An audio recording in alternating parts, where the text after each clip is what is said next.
আসসালামু আলাইকুম রহমতুল্লাহ। আমরা এই ব্যক্তির চিকিৎসা দিয়েছি, আমার মা ছেলে দুইজনের চিকিৎসা আমরা দিয়েছি। তুমি এখন কত পার্সেন্ট সুস্থ সেটা যদি একটু জানাতে। জি আলহামদুলিল্লাহ, মোহাম্মদ হুজুরের চিকিৎসা নিয়ে প্রায় 80-90% সুস্থ। সুস্থ তো এখন তুমি, তোমার বাড়ি না কোথায় সেটা ঠিকানা আড়াইহাজার থানা, নারায়ণগঞ্জ। ২,৫০০ থানা, নারায়ণগঞ্জ জেলা। আচ্ছা আচ্ছা, তোমার থাকো কোথায় না? আমরা ম্যানচেস্টার থাকি, ইংল্যান্ডের ম্যানচেস্টার শহরে। লন্ডন। সেখান থেকে আসছো? জি, যাক, তোমার মা, চিকিৎসার জন্য। তোমার মায়ের পরিস্থিতি এখন কেমন? আম্মু বলছে আম্মু অনেক ভালো ফিল করতেছে। হ্যাঁ, আম্মু অনেক ভালো ফিল করতেছে। কত পার্সেন্ট? আম্মু বলছে 90%। 90%।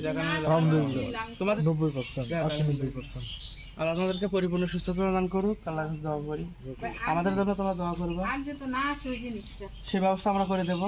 হ্যাঁ, যাক, আল্লাহ তোমাদের সবাইকে ভালো রাখুক, সুস্থ রাখুক, এই আশাবাদ ব্যক্ত করে আজকের মতো এই পর্যন্ত। আসসালামু আলাইকুম রহমতুল্লাহ।